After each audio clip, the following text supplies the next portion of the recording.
Друзья, с вами Анастасия, художница из Швейцарии, и я приветствую вас на канале для современных художников. Сегодня я рада открыть третий выпуск рубрики «Встреча с художником». И сегодня в гостях у нас будет две художницы, которые расскажут о своем творчестве. Первая наша участница – Ольга Никитина. О творчестве Ольги Никитиной я узнала, наверное, 2 года назад, когда просматривала галерею Сингуларт и увидела статью, которую галерея Сингуларт опубликовала, а именно интервью. Меня тогда очень заинтересовало, почему же галерея захотела взять интервью у Ольги. И оказалось, что Ольга работает в очень интересной технике, а именно подводная живопись. Сама себя Ольга называет подводный художник, потому что она пишет свои картины под водой. Ольга много путешествует, и путешествует в основном по Африке. И видео, которое она нам прислала, она записала из Южной Африки. Также она активно стала развивать свой YouTube-канал. Потихонечку он растет, подписчики набираются. И, возможно, некоторые из вас уже видели мастер-классы Ольги или ее отчеты по продажам на площадке Etsy. Я приглашаю посмотреть видео, которое она нам прислала. Ольга расскажет, почему, как она пришла к этой технике, что ее вдохновляет в творчестве, поделится интересными историями, а также даст совет художникам. И в конце задаст нам вопрос, кстати говоря, очень насущный и важный. Смотрим видео Ольги Никитиной. Здравствуйте, дорогие друзья! Меня зовут Ольга Никитина, и я очень рада возможности рассказать о своем творчестве на канале у Анастасии Васильевой. Я дизайнер, художник и инструктор по дайвингу. Почему я упоминаю о том, что я еще инструктор по дайвингу? Потому что сегодня я хочу рассказать вам о направлении живописи, которым я занимаюсь. Это подводная живопись. Я создаю картины под водой во время погружения с аквалангом. У меня была длительная пауза в творчестве, я не занималась живописью 6 лет, до того момента, как у меня открылось второе дыхание. Волна вдохновения захлестнула меня, когда я стала заниматься дайвингом. Подводный мир открыл мне абсолютно новую реальность, и мне захотелось вновь взять кисточки в руки и писать картины. В 2015 году я стала работать инструктором по дайвингу в Египте, и буквально 60% моего времени я проводила в море и под водой. Подводный мир Красного моря настолько красочный, яркий, захватывающий, что не оставляет равнодушным буквально никого. И все творческие начала вырываются наружу. Мне очень захотелось передавать вот эти яркие краски, эмоции на холстах. Сначала я занималась обычной живописью, создавала небольшие работы на подводную тематику с подводными обитателями. Это были портреты, какие-то пейзажи подводные с коралловыми рифами, с рыбками. И в один прекрасный день я подумала, как бы было здорово объединить два хобби в одно – дайвинг и живопись. И как было бы здорово передать свои ощущения, эмоции именно вот сразу под водой, когда ты их переживаешь, когда ты испытываешь это, а не после уже дома, когда у тебя остается лишь капля воспоминаний. Подводная живопись – это новое направление, но я не первая, кто придумала это. Я уже видела работы других подводных художников. Это был Андре Лабан, французский ученый, работающий в команде Жака Ив Кусто. И в Санкт-Петербурге есть тоже художник Денис Лотарев,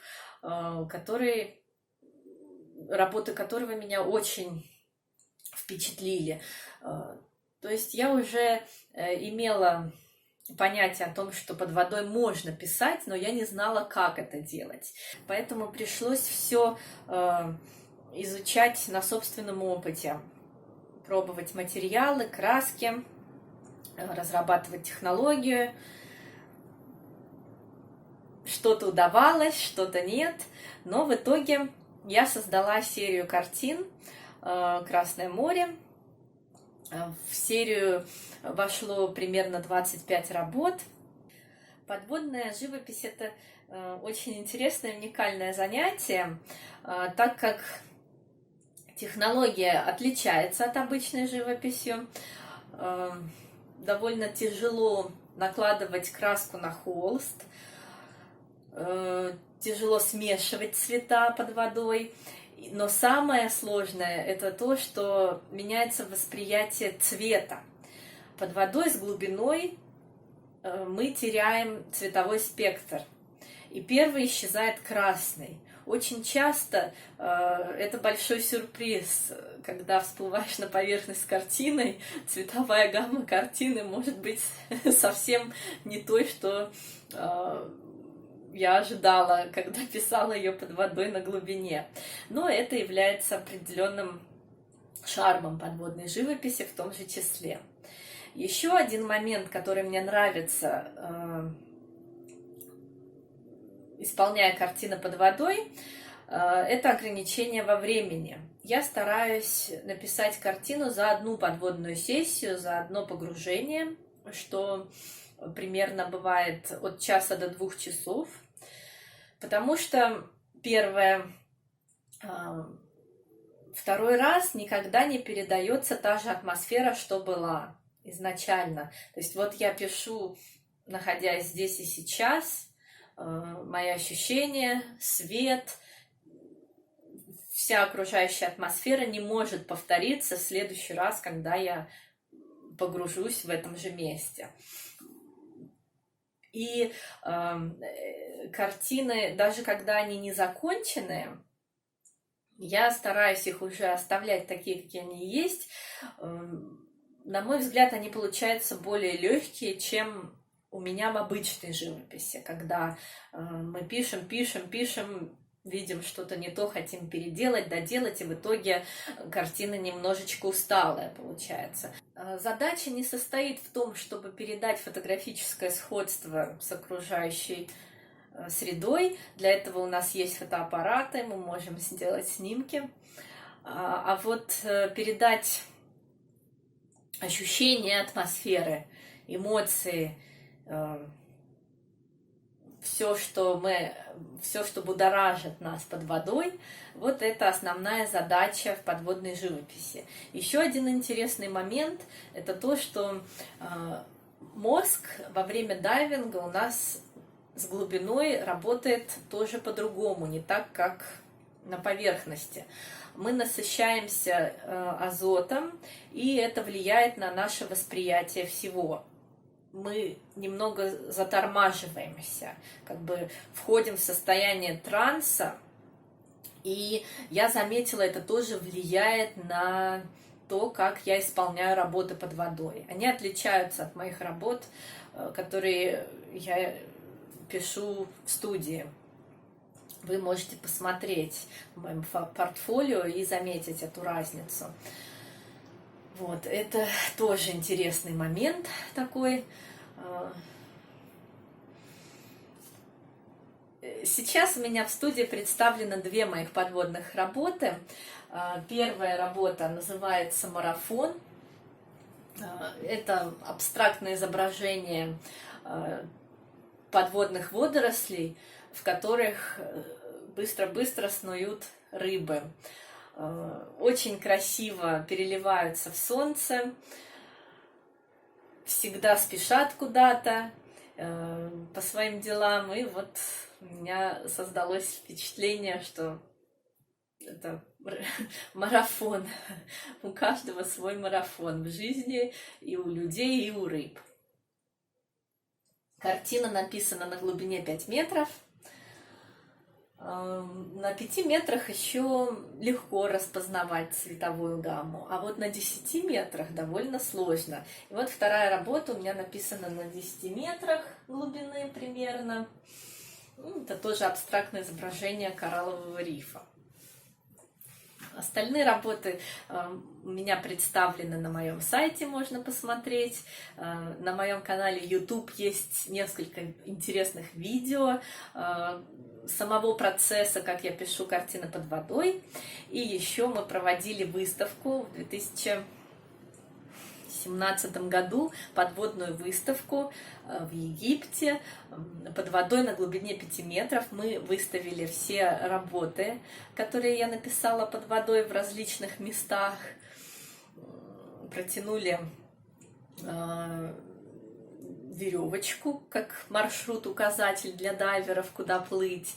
И я еще показывала мастер-класс там же. Было очень интересно, нас посетило более 100 дайверов под водой. Всем очень понравилось. Я думаю, что мы повторим эту выставку, как только закончится карантин. Очень завораживающий момент во время подводной живописи происходит во время взаимодействия с подводным миром. Когда я долго сижу на одном месте, пока создаю свою картину, морские обитатели перестают бояться меня и очень близко могут подплывать рыбы, мурены. Было несколько интересных моментов. Рыбы пытались поиграть с моими красками. Рыба-крылатка оценивающе кружила и смотрела на то, что я делаю, пытаясь дать советы. И еще один очень интересный момент был, когда большая черепаха Генриетта, наверное, больше метра, панцирь в диаметре, не торопясь ела свою траву, а я пыталась написать ее портрет. Это тоже было уникальное такое событие. Когда мы проводили подводную выставку, эта же черепаха приплыла, и удалось сфотографироваться вместе с черепахой, ее портретом на заднем фоне. Художник, портрет и модель в одном кадре. Очень было любопытно. В планах на будущее у меня есть задумка написать серию картин в разных морях и океанах. Везде разная атмосфера, разные животные, разная видимость, разный цвет. После нескольких лет занятий подводной живописью я разработала и зарегистрировала свой собственный курс подводного художника в ассоциации ПАДИ, инструктором, в которой я являюсь. Это другой мир, другая реальность. И я приглашаю всех желающих художников попробовать подводную живопись и всех ищущих нового вдохновения, каких-то новых эмоций. Всегда пожалуйста. Совет художнику я бы хотела дать такой. Доверяйте себе, верьте в себя, следуйте своей страсти и зову души. И вы всегда найдете свой путь. А вопрос к художникам у меня такой. Как вы решаете проблему выбора? Живопись, которая продается, или живопись, которой хочется что-то сказать обществу? Вот что бы вы выбрали? Или нужно успевать заниматься и тем, и тем? Хочу сказать большое спасибо Анастасии за возможность вот такого знакомства с каждым художником и возможность рассказать о своем творчестве широкой публике. Я желаю всем творческих успехов, нескончаемого вдохновения. Всего хорошего. Пока-пока. Ольга, спасибо большое за твое видео. Действительно, вопрос, который ты задала, я думаю, что все художники сталкиваются с такой дилеммой, и мне было бы очень интересно, чтобы наши зрители ответили в комментариях свое мнение.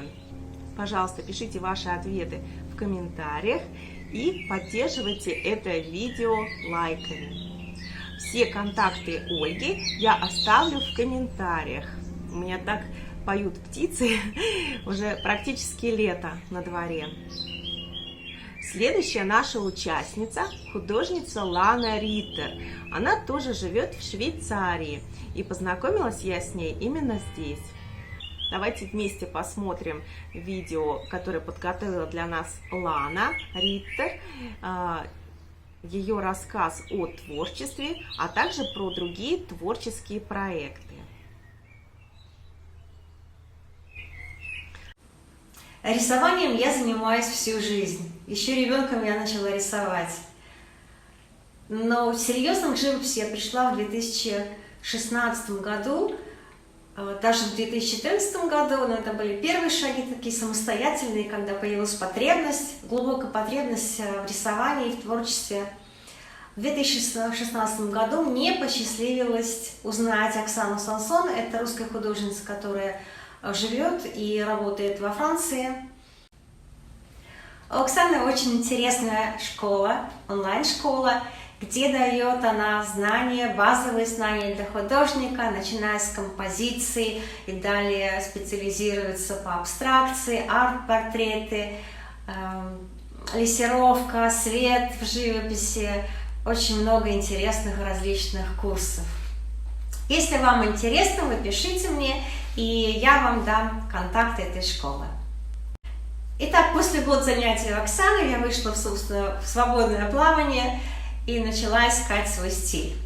Так, в поисках и в ошибках, взлеты и падения я нашла свой стиль и знаю, что я люблю, что я предпочитаю, хотя все равно, и это нормально, это правильно, всегда продолжаю пробовать что-то новое, что-то интересное. Теперь позвольте представить мои проекты. В настоящее время у меня 3 проекта, первый из которых «Свет для свет». Я рисую картины о море и включаю туда элементы, привлекающие внимание к теме «Пластик в море». Вы знаете, что это огромная проблема перед человечеством, которая нуждается в срочном решении.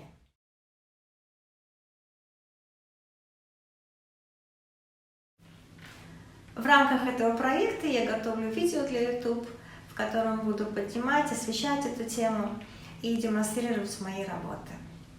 Следующий проект – это арт-портрет, в котором я пишу портреты знаменитых или обычных людей и подчеркиваю их особенности, их личности, их жизни, их характера. За моей спиной сейчас находится один из этих портретов, и готовлю такую серию портретов, которая будет завершена в этом году. Возможно, останется это как часть моих работ и на будущее.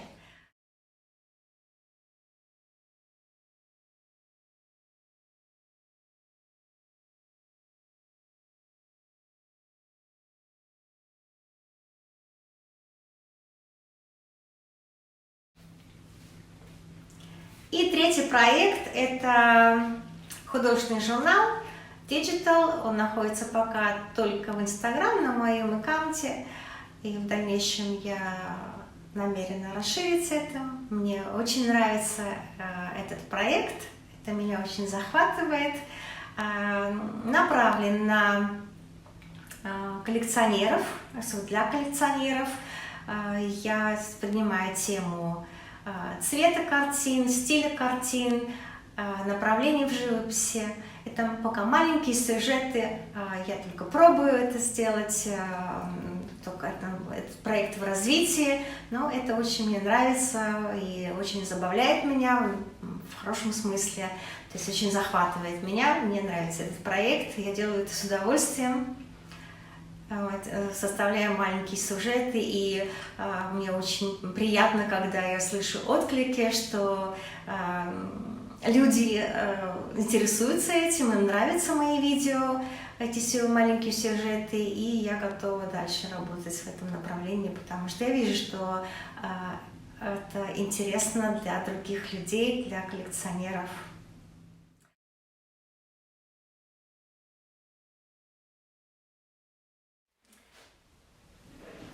На этом я завершаю мой обзор.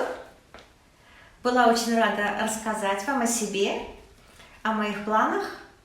Буду очень рада видеть вас среди друзей на Инстаграм и на Фейсбук. Желаю вам огромных достижений в творчестве, успехов вам и до новых встреч!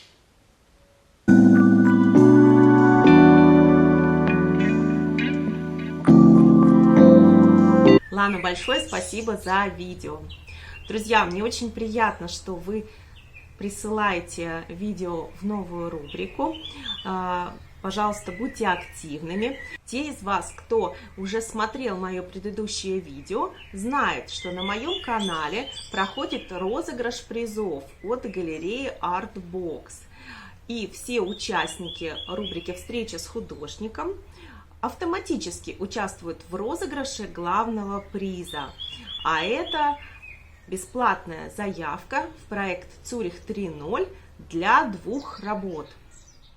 Все остальные зрители также могут участвовать в розыгрыше за 2-й, 3-й приз. Это еще 2 бесплатные заявки регистрации в проект Artbox. И для этого вам нужно заполнить форму заявки, которая оставлена в описании под этим видео. Там вам надо указать просто свои основные контактные данные, а также ссылку на какой-то ресурс, где я могу посмотреть ваше творчество. Я приглашаю вас быть активными, участвовать. Надо сказать, что заявок еще не так много, поэтому шансы на победу очень даже велики. И поэтому не теряйте время и участвуйте. А лучше даже используйте 2 возможности и присылайте видео ко мне в рубрику и заполняйте форму заявки для основного розыгрыша. Друзья, если вам нравятся видео, которые я делаю на своем канале, если вам интересно, что я рассказываю, поддерживайте, пожалуйста, лайками, делитесь со своими коллегами-художниками и, конечно, подписывайтесь на мой канал. Все контакты художников, которые участвуют в рубрике «Встреча с художником», всегда находятся под видео, и вы можете написать им, связаться, а также активно оставляйте комментарии, участвуйте в обсуждении и задавайте вопросы прямо в комментариях. Спасибо большое за просмотр. Я желаю вам отличного дня и теплого солнышка над головой. Пока-пока.